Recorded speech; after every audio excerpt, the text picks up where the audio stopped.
चलो, आज का क्या कौन सा क्वेश्चन है तुम्हारा? क्वेश्चन पढ़ो आज का। आज का जो क्वेश्चन है वो है उत्सर्जन तंत्र। कौन सा है? उत्सर्जन तंत्र, या उत्सर्जन से आप क्या समझते हैं उसे समझना है, ठीक है ना। सबसे पहले तो तुम उत्सर्जन का ही अर्थ समझो, केवल उत्सर्जन का। हमारे शरीर के अंदर जो बेकार पदार्थ बनते हैं, जब शरीर अच्छे पदार्थों को खाता है, उसके बाद जो गलत पदार्थ शरीर के अंदर बनते हैं उन्हें शरीर से बाहर निकालना। सीधा मामला है, किसी भी जगह से बेकार पदार्थ को निकाल करके बाहर करना उत्सर्जन कहलाता है। ये वाला जो उत्सर्जन तंत्र है ये अपने शरीर का उत्सर्जन तंत्र है। तो सीधा कहोगे कि शरीर में से बेकार पदार्थों को, जो हमारे शरीर के लिए लाभदायक नहीं है, शरीर से बाहर निकालना ही उत्सर्जन कहलाता है। और जो अंग उन बेकार पदार्थों को शरीर से बाहर निकालते हैं उन अंगों को उत्सर्जी अंग कहते हैं। और इन सब अंगों के मिलने के बाद, या सब अंगों के मिलने से जो तंत्र बनता है, क्योंकि एक अंग नहीं है जो सब गलत पदार्थों को बाहर निकालता है, कई सारे अंग हैं, कई सारी सिराएं हैं, कई सारे धमनियां हैं, तो वो सब मिल करके ये काम करते हैं वो, तो उसे कहते हैं उत्सर्जन तंत्र। तंत्र का मतलब होता है सिस्टम, और सिस्टम में कोई एक चीज़ नहीं होती।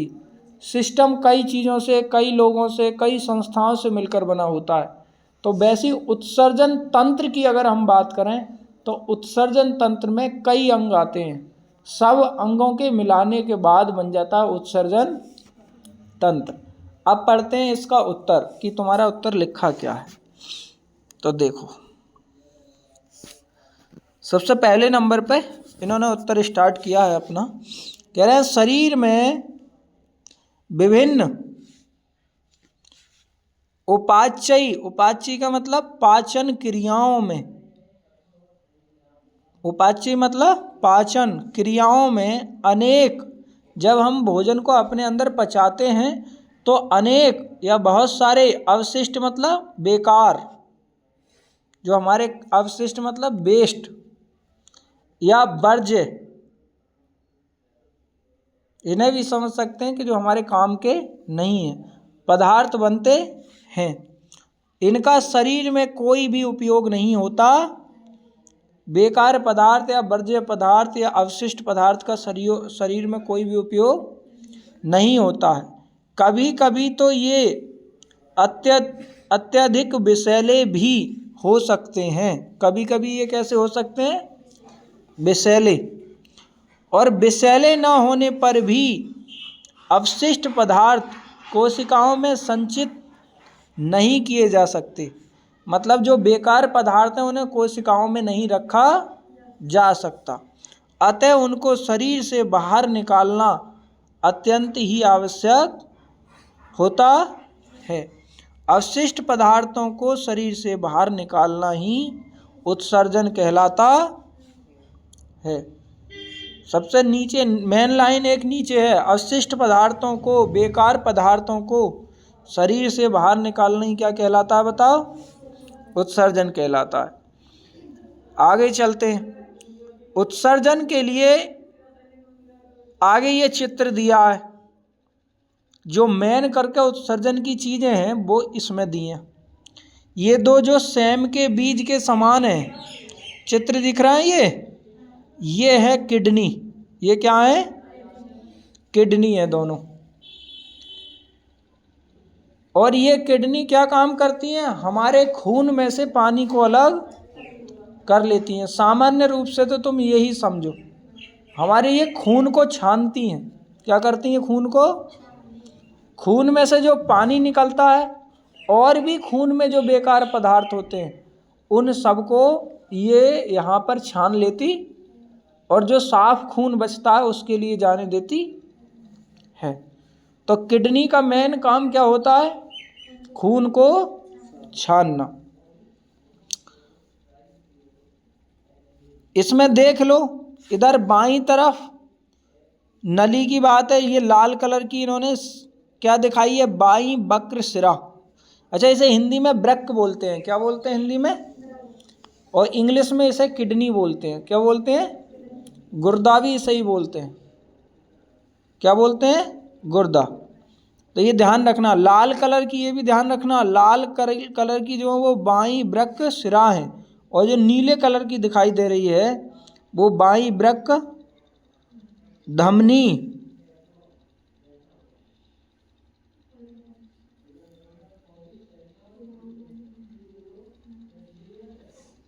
वैसे ये लाल कलर की तो क्या होती हैं बताओ? लाल कलर की धमनी होती हैं, और नीले कलर की क्या होती हैं? शिराएं होती हैं। लेकिन यहाँ पर तो भाई दोनों एक ही जगह दिखा दी हैं इन्होंने। लाल कलर वाली क्या होती हैं? हमने पीछे पढ़ा था, धमनी होती हैं लाल कलर की, लाल होती हैं क्या? धमनी। चलो फिर भी देख लो, नीचे इन्होंने महाधमनी दर्शाई है। फिर अब तुम ध्यान से देखो, ऊपर वृक्क हैं, जहाँ पर वृक्क तो हैं ही, उनमें से दो नलियाँ जा रही हैं। एक वृक्क में से एक नली नीचे के लिए, दूसरे वृक्क में से दूसरी नली। इनके आगे क्या लिखा है? ये मूत्र वाहिनी। क्या लिखा है? ये मूत्र वाहिनी। जो खून में से जब हमारे पानी छान लिया जाता है, तो उस पानी को जब किडनी छान लेती है तो इन नलियों के माध्यम से भेजती है, और वो खून में से जो पानी निकलता है वही मूत्र कहलाता है। क्या कहलाता है? तो ये जो नली है, इस नली में से होकर के मूत्र नीचे जाता है, और नीचे एक थैली नुमा है। क्या बताओ?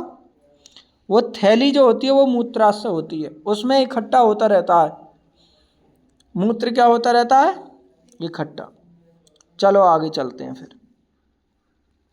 और इसे पढ़ लेना एक बार चित्र को अपने, तुम आराम से। फिर आगे चलते हैं, कह रहे हैं मनुष्य का उत्सर्जन तंत्र। इसके बाद आया मनुष्य का उत्सर्जन तंत्र। मैंने बताया उत्सर्जन का मतलब होता है बेकार पदार्थों को बाहर निकालना, लेकिन उसमें जुड़ गया तंत्र। तंत्र का मतलब बताओ? सिस्टम। क्या मतलब होता है? और सिस्टम में कोई एक चीज़ नहीं होती है। कहते हैं ना पूरा सिस्टम ही खराब है, इसका मतलब बहुत सारे लोग खराब हैं, बहुत सारी चीज़ें खराब हैं। इसमें पूरा सिस्टम, तो इसका मतलब जो जो चीज़ उत्सर्जन करते हैं, जिनके माध्यम से उत्सर्जन होता है, जैसे किडनी हो गया, महाशिरा हो गई, किडनी से जो रक्त वो लेकर आती है मूत्र को, नीचे मूत्राशय हो गया, ये सब क्या है बताओ? उत्सर्जन तंत्र के भाग हैं। तो उत्सर्जन तंत्र में कई सारे अंग आएंगे। तो कह रहे हैं उत्सर्जन तंत्र में प्रमुख उत्सर्जी तंत्र, वो अंग के कौन कौन से अंग जो है वो प्रमुख होते?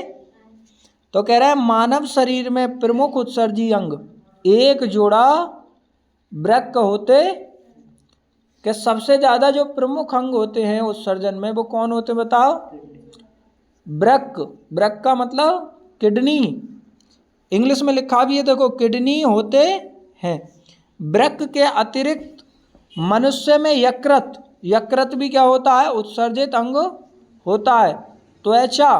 त्वचा भी हमारा उत्सर्जन अंग होता है। बताओ त्वचा ऐसी कौन सी चीज़ निकालती है जो हमारे शरीर के अंदर हानिकारक होती है?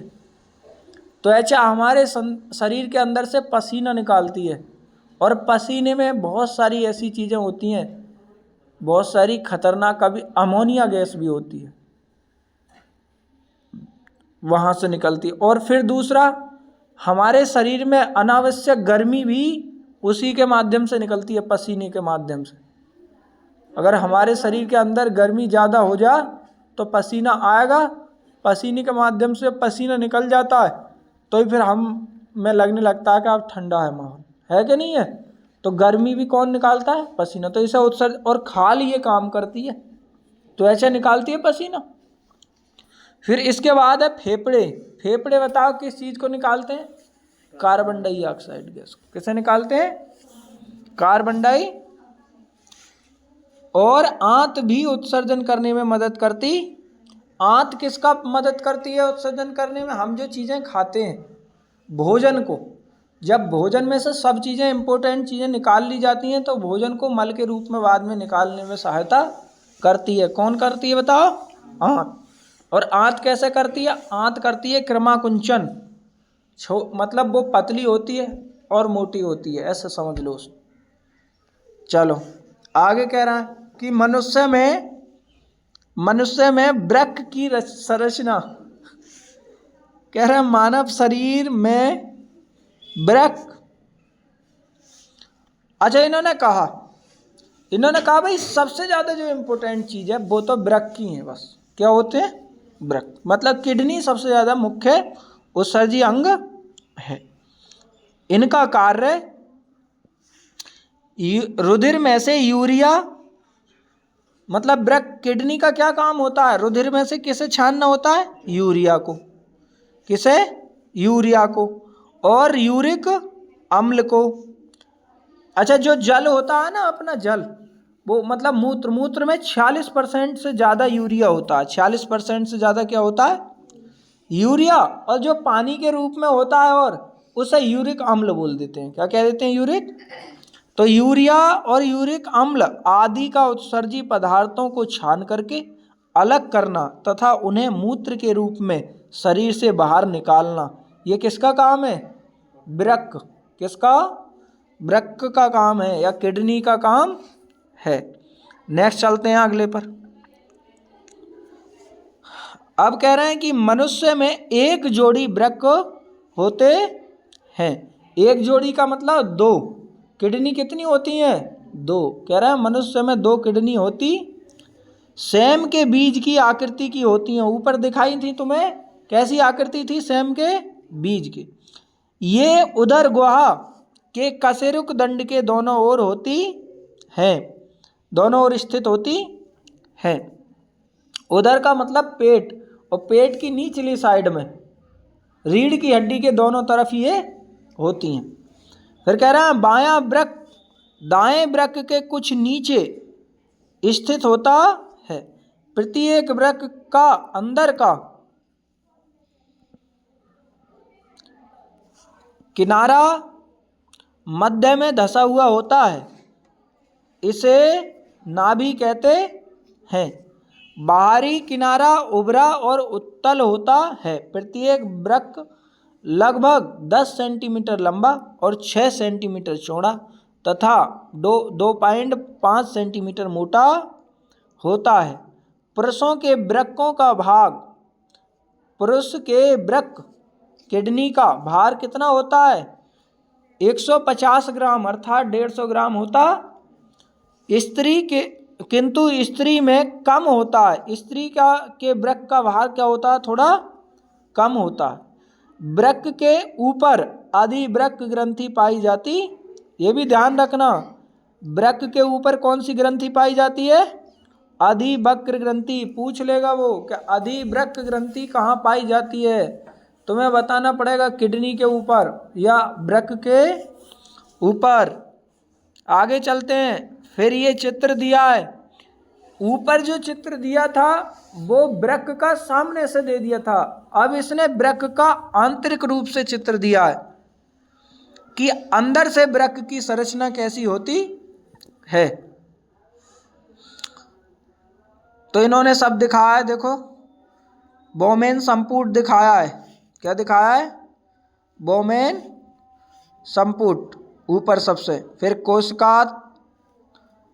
कोशिकास्थ्वक समीपस्थ नलिका, वृक्क धमनी से प्रवाहित, वृक्क की धमनी से प्रवाहित धमनी, ग्लोमेरुलस से सरल धमनी, और आरोही अंग दिखाया है। ये संग्रहण नलिका दिखाई है, अवरोही अंग। ये संरचना है मनुष्य के वक्र की। आगे चलते हैं। अब ये वृक्क के बारे में दिया है, किडनी के बारे में, कैसे किडनी है, कितनी किडनी होती हैं, कैसे कार्य वगैरह ये करती हैं, तो वो देखते हैं। कह रहा है आंतरिक संरचना में दो वृक्क स्पष्ट, दो का मतलब वृक्क कितने, दो स्पष्ट भागों में बटा हुआ होता है। बाहरी गहरे रंग का कॉर्टेक्स होता है और भीतरी हल्के रंग का मेडुला। वृक्क का मध्य भाग खोखला होता है। वृक्क का मध्य भाग कैसा होता है बताओ? खोखला होता है। यह भाग क्रमशः संकरा का मतलब है पतला होकर के भीतरी किनारों पर अधिक संकरा होकर शीर्ष गुहा या श्रोणी बनाता है। कह रहे हैं यह भाग संकरा होकर के भीतरी किनारे पर और अधिक, भीतरी किनारे पर और भी कैसा हो जाता है? पतला हो जाता है। और ये पतला होकर के क्या बनाता है? श्रोणी। क्या बनाता है? मेंडुला कुछ शंकुआकार पिरामिड, मेंडुला कुछ शंकुआकार पिरामिड जैसे उभारों में श्रेणी की ओर उभरा रहता है। श्रोणी से ही मूत्र वाहिनी निकलती, श्रोणी से ही क्या निकलती है? मूत्र वाहिनी निकलती है। और वृक्क में अनगिनत वृक्क नलिकाएं, वृक्क में अनगिनत का मतलब है बहुत सारी वृक्क नलिकाएं होती हैं जिन्हें हम नेफ्रॉन कहते हैं। मतलब जो हमारा वृक्क होता है ना, वो बाहर से सेम के बीज के तरह तुम्हें दिखाई जरूर दे रहा था, लेकिन उसमें बारीक बारीक बहुत नसें होती हैं। बारीक बारीक क्या होती हैं? फिल्टर, जैसे फिल्टर होते हैं ना, तो फिल्टर में भी तो बहुत बारीक बारीक कपड़े जैसी चीज़ें लगाई जाती हैं, तभी कोई चीज़ फिल्टर कर पाएंगे अपने। ऐसी हमारे वृक्क में भी बहुत बारीक बारीक नलियाँ होती हैं, नसें होती, और उन बारीक नसों को वृक्क नलिकाएं और नेफ्रॉन कहते, या तो वृक्क नलिकाएं कह दो उन्हें या फिर नेफ्रॉन कह दो। प्रत्येक नलिका के सिरे पर एक ग्रंथि के समान भाग होता है। इसको, और जो ग्रंथि के समान भाग होता है उसको क्या कहते हैं? तो इसको मेलपिघी कणिका, इसे मेलपिघी कणिका कहते हैं। मेलपिघी कणिका में भी दो भाग होते हैं। अंदर कोशिका का जाल जिसे केशिका गुच्छ या ग्लोमेरुलस, तथा बाहर एक कप जैसा होता है जिसे बोमेन संपुट कहते हैं। इन्होंने ये वृक्क की क्या बता दी संरचना, कभी वृक्क अंदर से कैसा होता है। वृक्क अंदर भी कितने भागों में बटा होता है बताओ? दो भागों में। एक भाग होता है ग्लोमेरुलस, और ये क्या होता है? ये कोशिकाओं का गुच्छा होता है। कोशिकाओं का क्या होता है? गुच्छा। तो उसे तो कहते हैं ग्लोमेरुलस। और फिर एक कप जैसा भाग होता है। एक कैसा भाग होता है? कप जैसा, तो उसे कहते हैं बोमेन संपुट। के बाद डायरेक्ट क्रिया विधि पर आओ। अब कह रहे हैं कि वृक्क की क्रिया विधि, वृक्क की क्रिया विधि, वृक्क मतलब किडनी, किडनी की क्रिया विधि का मतलब है किडनी कैसे कार्य करती है। तो कह रहे हैं वृक्कों का प्रमुख कार्य शरीर के उत्सर्जी पदार्थों को, जैसे उत्सर्जी पदार्थ कौन कौन से होते हैं? यूरिया, यूरिक अम्ल आदि को रुधिर से अलग कर मूत्र के रूप में शरीर से बाहर निकालना है। इसके अतिरिक्त वृक्क रुधिर में उपस्थित अतिरिक्त जल और लवणों को भी शरीर से बाहर निकालकर जन संतुलन अथवा लवण संतुलन को बनाए रखते। देखो यहाँ खुले शब्दों में ही आ गया कि जो अतिरिक्त जल होता है उसे भी निकाल कर क्या कर देता है किडनी? बाहर। और लवण भी होते हैं। क्या होते हैं? लवण। कह रहे हैं वृक्क नलिका में मेलपिघी कणिका में उपस्थित केशिकाओं के जाल, मेलपिघी कणिका पीछे पढ़ाया था ना, ऐसा जाल होता है, मतलब पतली पतली नसों का वहाँ पे जाल होता है किडनी में, तो उसे मेलपिघी क्या कहते हैं? केशिकाएं कहते हैं। और उसका एक गुच्छा सा हो जाता है। क्या हो जाता है? गुच्छा। तो उसके लिए बोलते हैं केशिका गुच्छ। केशिका गुच्छ में एक अपेक्षाकृत चौड़ी रुधिर वाहिनी से रुधिर प्रवेश करता है। उन केशिका के जो गुच्छे होते हैं ना, उनमें एक मोटी सी नली से रक्त आता है। क्या आता है? रक्त। और केशिकाओं के जाल के बाद रुधिर को केशिका गुच्छ से बाहर लाने वाली रुधिर वाहिनी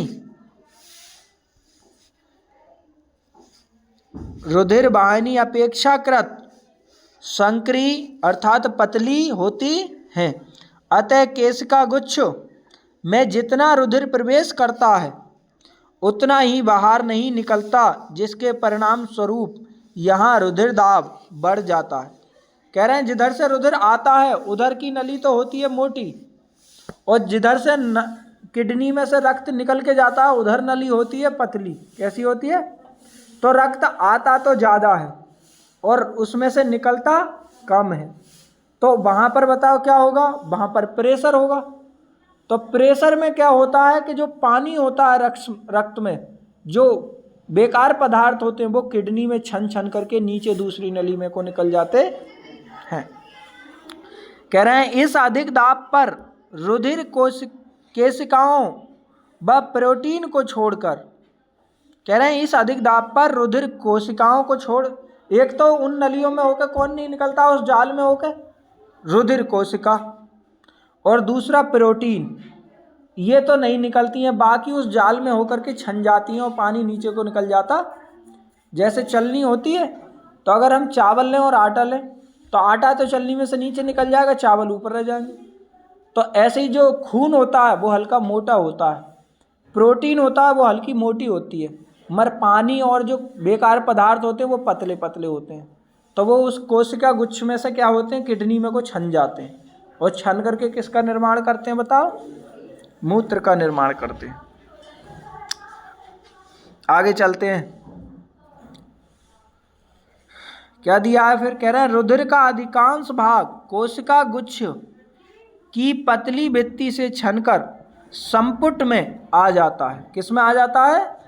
संपुट में आ जाता है। जो कप के तरह होता है ना, कप के तरह, गिलास के तरह, उसमें आ जाता है ज़्यादातर भाग छन करके। इस छने हुए द्रव में अधिकांश जल, क्या होता है बताओ? अधिकांश मात्रा में जल और अन्य घुलनशील पदार्थ होते हैं, जैसे यूरिया, यूरिक अम्ल, ग्लूकोज आदि अनेक लवण होते हैं। छनने की इस क्रिया में अति सूक्ष्म निस्यंदन मतलब अल्ट्रा फिल्ट्रेशन, नमस्ते, निस्यंदन का मतलब होता है फिल्टर होना। क्या होता है? चीज़ों का फिल्टर होना। कह रहे हैं अति सूक्ष्म निस्यंदन कहते हैं। अति सूक्ष्म का मतलब होता है बहुत बारीक का भी फिल्टर होना, इसे बोलते हैं। कह रहे हैं जब यह छना हुआ द्रव वृक्क नलिका के कुंडलित भाग में आगे बढ़ता है। वृक्क नलिका मतलब किडनी की नस या नलिका। जितनी नसें होती हैं ना, हम बायोलॉजी में नस नहीं लिखेंगे कहीं भी, नस के लिए क्या लिखेंगे बताओ? नलिका। क्या लिखेंगे? नलिका। तो कह रहे हैं नलिका के कुंडलित भाग में आगे बढ़ता है। कुंडलित का मतलब गोल गोल भाग में आगे बढ़ता है।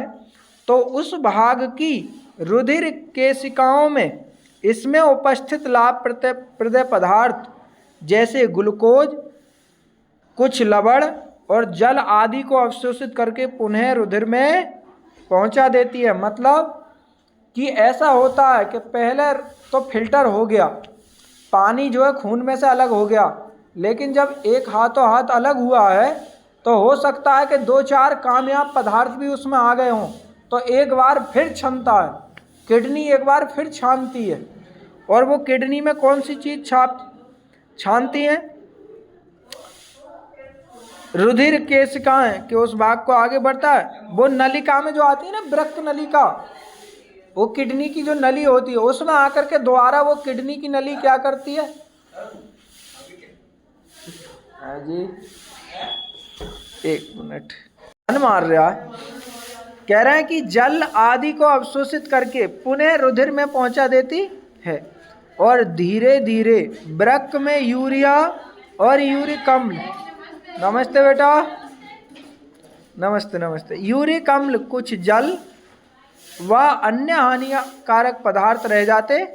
क्या धीरे धीरे वृक्क में कौन कौन रह जाता है? कि यूरिया रह जाता है, यूरिक अम्ल और कुछ जल और अन्य हानिकारक लवण रह जाते, और यही भाग क्या कहलाता है? मूत्र कहलाता है। बस इतना ही।